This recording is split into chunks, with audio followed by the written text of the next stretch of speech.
1장에서 9장까지 족보가 쭉 나오는데 이 족보 중에 제일 길게 소개되는 족보는 유다 족보고요. 그 다음에 레위 족보입니다. 그래서 유다가 족보가 길게 소개되는 이유는 바로 다윗과 솔로몬 때문이다.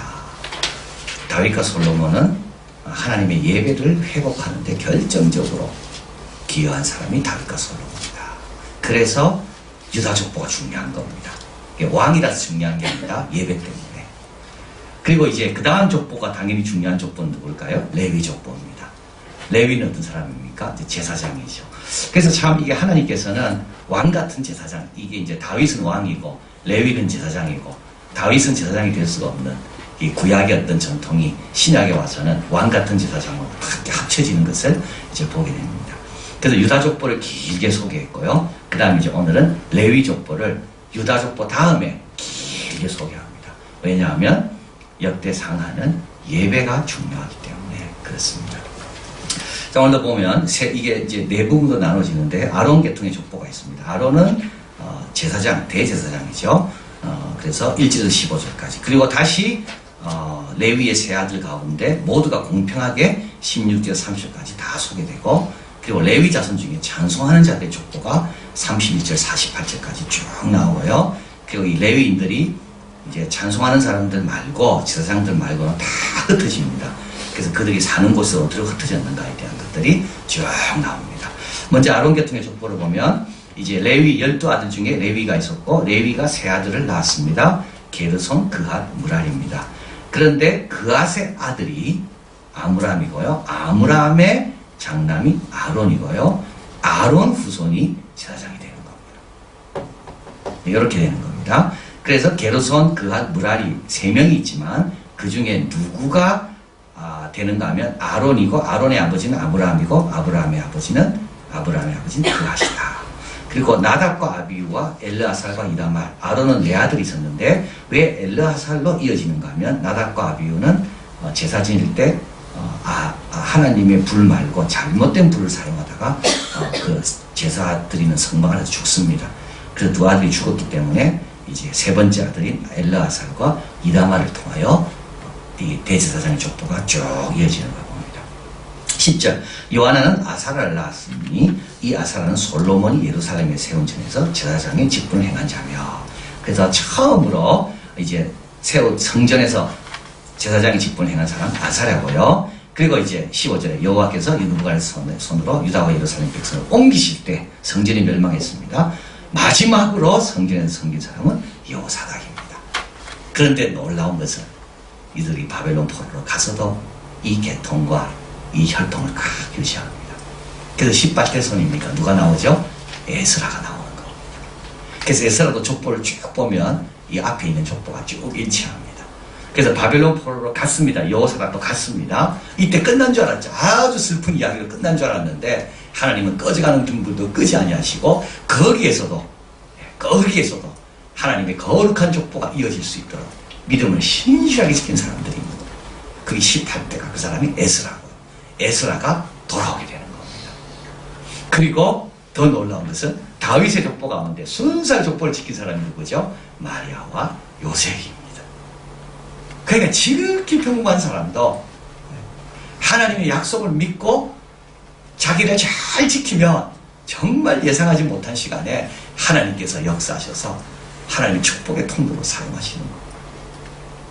자, 그래서 아론 계통의 족보를 먼저 쭉 소개합니다. 그리고 나서 다시 이제 레위의 세 아들이죠.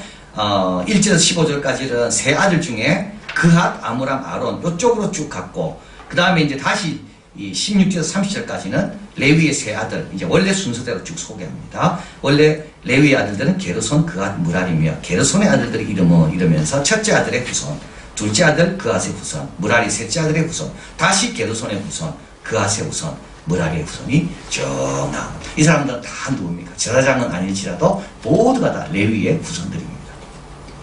자, 그런데 이제 16에서 28절에 보면 이제 아주 좀 애매한 구절이 나오죠. 엘가나로 말하면 그 자손이 아니라 그 아들은 소베요, 그 아들은 나하시요, 그 아들은 엘리압이요, 그 아들은 여로함이요, 그 아들은 엘가남이요. 누가 나오죠? 사무엘이 나오죠. 사무엘은 레위 지파가 아니지요. 사무엘은 에브라임 지파입니다. 근데 여기 딱 들어가 있는 겁니다. 그리고 사무엘의 맏아들은 요엘이요. 그 다음은 아비야며. 제사장 계통은 아닙니다. 사무엘은. 제사장 계통은 거기는 아론의 후손만 촉하기 때문에 거기는 당연히 확실하게 안 들어가는데 여기 레위 지파 가운데 사무엘이 들어가 있습니다. 그래서 사무엘상 1.1절에 보면 에브라임 산지 라마다임 소빔의 에브라임 사람, 에브라임 사람 엘가나라는 자가 있으니 그는 여로함의 아들이, 여로함까지는 일치합니다. 그 다음부터는 달라집니다. 엘리우의 손자요 도우의 중손이요 수의 형손이더라. 그래서 원래 사무엘은 족보가 달랐습니다. 그런데 이 족보에 끼어들어온 겁니다. 그래서 사무엘은 레위의 후손으로 역대기 기록과는 이렇게 족보에 끼어넣는 겁니다. 그래서 어떻게 보면 이 족보라는 게 절대적인 족보가 아니다. 여기 보면 누가 나오나요? 3절 가볼까요? 참 이게 하나님 말씀도 놀랐습니다. 3절. 아므람의 자녀는 아론과 모세와 누굽니까? 미리암입니다. 미리암은 여성입니다. 그러니까 이 족보가 남성위주 족보지만 이 마태복음에 보면 14, 14, 14 예수님 족보가 나오죠. 거기는 여성이 4명이 들어가거든요. 깜짝 놀랍니다. 아니 족보에 무슨 여성이 들어가요? 그것도 이방 여성도 들어가고 기생라합도 들어가고. 근데 이미 하나님의 족보에는 여성이 그 전부터 들어가 있는 겁니다. 여기도 들어가 있는 겁니다. 미리암이 들어가 있는 겁니다. 그래서 하나님께서 성경을 기록하실 때 미리암도 놓고 사무엘 같은 사람도 예배를 중요하게 여기기 때문에 사무엘도 여기에 놓고, 그래서 우리가 지금 사사기를 보는데 미가라는 사람이 자기 집에 신상을 세웠잖아요. 그 미가라는 사람도 다 누굽니까? 에브라임 산지 사람이거든요.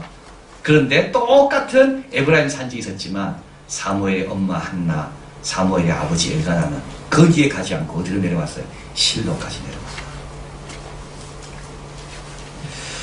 자, 그래서 레위 세 아들 족보가 나오고, 그리고 나서 이제 찬송하는 자들의 족보가 나옵니다. 31, 32절 읽어봅니다. 언약궤가 평안한 것을 얻은 후에 다윗이 이 아래에 무리를 세워 여호와의 집에서 찬송하는 일을 맡게 하며 솔로몬이 예루살렘에서 여호와의 전을 세울 때까지 저희가 회막 앞에서 찬송하는 일을 행하되 그 반열대로 직무를 행하였더라.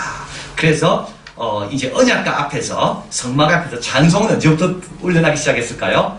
다윗으로부터 시작된 겁니다. 그전에는 찬송이 없었습니다. 그러니까 다윗이 얼마나 하나님을 찬양하기를 좋아했는지, 다윗은 혼자 광야에 있을 때 시도 적고 그랬거든요. 그래서 다윗이 이제 평안했을 때 성막이 들어오면서 야, 이 앞에서 아름다운 시로 하나님을 찬양하면 좋겠다. 그래서 다윗이 찬송하는 사람을 이게 세운 겁니다. 그전에 성가대가 없었습니다. 근데 다윗은 평신도라고 해요. 평신도. 다윗은 레위인도 아니고 제사장 계통 더 아니고 그냥 다윗은 유다의 후손으로 양치는 목동이었다가 하나님 부름을 받고 왕이 되고 싸움 잘하는 이 장군인데, 참 다윗이 이렇게 하나님 찬양하기 위해서는 정말 다윗은 이 영성과 이 아까 기도하면서 말씀한 것처럼 한 손에는 말씀을 들고 한 손에는 실력을 쌓고, 그게 다윗이에요. 다윗. 자, 그래서 여기 보면 이제 세 사람이 나옵니다. 헤만이 나오고 아삽이 나오고 에단이 나옵니다. 그래서 헤만이 중앙에 서고요. 그리고 그 우편에는 아삽이 있고요. 좌편에는 에단이 있습니다. 이들은 다 레위인들입니다. 다 레위인들입니다. 근데 이 헤만이 누구냐 하면 딱 중앙에 서서 찬양하는 일을 주관하는 헤만이 누구냐 하면 요엘의 아들이고, 요엘은 누구의 아들입니까? 사무엘의 손자가 일을 했다는 겁니다. 그러니까 다윗이 딱 찬송을 세울 때 누가 딱 중앙에 섰는가 하면 사무엘의 손자가 그 일을 딱 한 겁니다. 그러니까 사무엘이 나이가 들었을 때 이스라엘 백성들이 왕 세우라 그랬을 때 사무엘이 너무 실망했었거든요. 근데 그 사무엘의 자식들이 이렇게 존경을 받지 못했다 그랬습니다. 그런데 그의 자식, 손자는 헤만은 하나님을 너무 사랑했기 때문에 다윗이 봤을 때 이걸 누구한테 찬양을 맡기면 좋을까? 이럴 때 헤만을 중앙에 딱 세운 겁니다. 그러니까 사무엘, 이어서 요엘, 그 다음에 헤만인 겁니다. 그래서 이쪽 중앙에 선 사람은 그아세 자손이고요. 그 다음에 이제 우편에 선 아삽은 게르손 첫 번째 아들의 자손이고요. 그리고 이제 에단은 좌편에 선 사람 무라리 레위 세 번째 아들의 자손입니다. 그래서 아삽이 제일 우리 시편에 많이 들어 73편, 83편까지 11편을 아삽의 시라고 해서 시편에 나와 있습니다. 그리고 헤만은 88편, 그리고 에다는 89편, 그렇게 시도 지으면서 찬송하는 자들의 족보가 나오는데, 자, 스가랴, 에스라입니다. 에스라. 이제 포로에서 돌아옵니다. 이 족보들이 있죠. 2장 42절 읽어볼까요? 노래하는 자들은 아삽의 자손이 128명이에요. 돌아올 때 노래하는 자손들 돌아온 겁니다. 70년 동안 포로 있다가 이제 우리가 예루살렘 성전을 재건해도 좋다라는 말을 듣고 돌아갈 때 아삽의 자손들이 128명이 돌아온 거예요. 그러니까 포로기 때 얼마나 경건하게 살았는지 우리가 그걸 다 알 수 있는 겁니다. 70년이 지나고 그래도 그 후손들은, 그러니까 다윗들로부터 치면 훨씬 더 옛날이죠. 노래하는 자들은 자기의 신앙 전통을 쫙 지켜온 겁니다. 그 다음에 또 볼까요? 스가랴 3장 10절, 건축자가 여호와의 전지대를 놓을 때, 에스라입니다. 에스라. 제사장들은 애복을 입고 나팔을 들고, 아삽의 자손 레위 사람들은 제금을 들고 서서 이스라엘 왕 다윗의 규례대로 여호와를 찬송하되. 그러니까 오늘 지금 읽은 이 족보에 나오는 이 다윗이 세운 그대로 포로로 끌려갔다 돌아와서 그 합창단의 후예들이, 그 찬양팀의 후예들이 찬송을 부르고 원래 다윗이 정해준 대로 그렇게 찬양을 했다는 거죠. 얼마나 참 아름다운 이야기인지 몰라요. 그래서 우리가 이 유대민족을 정말 우리가 이게 함부로 말해간 절대 안 됩니다. 이들은 하나님의 어떤 참 감람나무지만 이게 꺾임을 당해서 우리 같은 부족한 사람이 거기에 붙었지만 실제로 유대민족은 자기 신앙들을 얼마나 목숨처럼 지켰는지. 에스라가 에스라는 18대 후손, 아삽의 후손도 거기 있고, 그래서 다 그 후손들이 같이 모여가지고 또 찬송을 부르면서 성전에서 다시 그걸 회복하는 겁니다. 이스라엘 왕 다윗의 규례대로 여호와를 찬송합니다. 자, 그리고 나서 네 번째, 레위 지파의 거주지입니다. 저희의 거한 곳은 사방에 안에 있으니 그 향리는 아래와 같으니라. 아론 자손 곧 그앗 자손이 먼저 제비 뽑아서 가고, 그 다음에 그앗 자손 남은 자에게 땅이 분배되고, 게르손 자손에게 땅이 분배되고, 무라리 자손에게 땅이 분배됩니다. 그래서 총 48개 땅이 전국으로 다 분배가 됩니다. 레위인들은요. 71절, 게르손 자손에게는 문에서 반지파 족속 중에, 이거는 요단 동쪽이죠. 지난주 살펴본 요단강 건너까지도 레위인들은 가서 살아야 되는 겁니다. 그리고 요단 동편, 여리고 맞은편 루벤 지파, 갓 지파, 그까지 다 흩어져서 살아야 되는 겁니다. 48곳으로 흩어져서 사는 레위인들입니다. 그래서 다른 지파들은 다 자기 지파의 땅에 모여 살지만 레위인들만 유독 모든 지파에 흩어져서 하나님의 말씀을 생각나게 하고 하나님께 예배드려야 된다는 것을 알려야 하는 사명을 갖고 이들은 다 흩어져서 산 겁니다. 그런데 이들이 한 지파에는 안 갔습니다. 어느 지파에 안 갔다고요?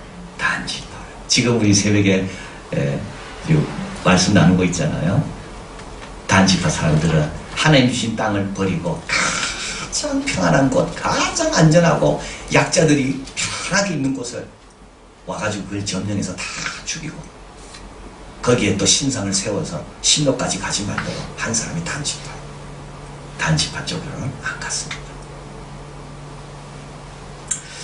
자, 교훈입니다. 거룩한 족보에 들어올 여지는 항상 있습니다. 여성도 있고 미리암 있죠. 다른 집안 사람도 있고 사무엘도 있고. 그래서 저번에 사무엘 설교하면서 제가 말씀드린 것처럼 사무엘은 아무리 충성해도 아론 후손이 아니기 때문에 제사장이 될 수가 없습니다. 그죠? 엘리 아들 아니고서는 세상이 될 수가 없어요. 여기 엘리가 안 나와요. 빠져있어 일부러. 엘리는 또 뺀 거예요. 그 족보를. 그럼에도 불구하고 사무엘은 에브라임 지파임에도 불구하고 신실하게 여호와의 자리를 떠나지 아니하고. 그래서 사무엘의 이름이 2번이나 나오잖아. 그리고 또 자기 아들 손자까지 나오고. 그러니까 지금이라도 우리가 신앙생활 제대로 하면 얼마든지 기회는 있다. 또 찬양은 모든 사람이 드립니다. 레위인 가족 그핫만 아닙니다. 제사는 그핫의 아론만 합니다. 아론의 후손만. 그러나 찬양은 세 아들 모두 골고루 골고루 다 쏘아서 찬양할 수가 있다. 그리고 세 번째로 마지막 레위는 흩어져야 됩니다. 하나님을 기억하는 역할을 하기 위해 통합의 기능을 하기 위해서 이스라엘 백성이 뭐로 하나가 되겠습니까? 예배로 하나가 되고 예배로 하나 되게 하기 위해서 다 흩어지는 거예요. 그래서 어떻게 보면 우리 구역장님들이 레위인 것 같아요. 구역별로 쫙 흩어져가지고 통합의 기능을 하는 거예요. 이 땅에 있는 교회들이 또 레위인 것 같아요. 우리가 직장으로 쫙 흩어지는 게 이게 레위인 것 같은 거예요. 그래서 레위인을 가리켜서 이스라엘 집의 모든 방에 촛불이 켜 있도록 하기 위해서 하나님께서 흩으셨다. 그래서 야곱이 마지막에 이제 축복합니다. 이때 뭐랍니까? 내가 그들을 야곱 중에 나누며 이스라엘 중에 흩으리로다. 하나님께서 레위인을 향해서 어떤 생각을 갖고 계셨는가 하면 성전에서 제사 잘 지내는 것가 전부가 아니라 아론들은 또 성전에 맡은 사람은 성전을 지켜야 되고 찬양을 해야 되지만 나머지인들은요, 나머지 사람은 다 흩어져서 이스라엘 백성들이 하나님을 섬기고 기억나게 하도록, 그래서 이스라엘 백성이 하나 되게 하는 그 역할이 레위인에게 있다는 겁니다. 그래서 오늘 우리도 이제 그런 사명이 있는 겁니다. 찬양할 때는 모여서 열심히 찬양하고 아까 불렀던 찬양처럼 또 삶이 예배가 돼야 됩니다. 그래서 하나님께서 우리를 다 흩으시는 거예요. 예루살렘 교회를 흩으시듯이 우리 예수님께서 그러므로 너희는 가서 모든 족속으로 제자를 삼으라 말씀한 것처럼 우리도 또 다 흩어져야 됩니다. 그래서 이제 오늘 이 족보를 통하여, 레위인 족보를 통하여 하나님께서는 귀한 교훈을 주신다. 족보에 들어간 여지는 늘 있다. 여성도 상관없고 다 들을 수 있고 찬양은 모든 사람이 있다. 다윗 왕이라도 얼마나 이 찬양에 열심을 냈는지, 다윗도 얼마나 열심을 냈는지, 그리고 예수 믿는 사람들은 흩어져야 됩니다. 거기에서 하나님의 촛불이 꺼지지 않도록 계속 사람들을 밝히는데 역할을 하는 통합의 기능을 하기 위해서 흩어져야 됩니다. 이게 레위 족보를 통하여 우리에게 주시는 교훈입니다. 기도하겠습니다.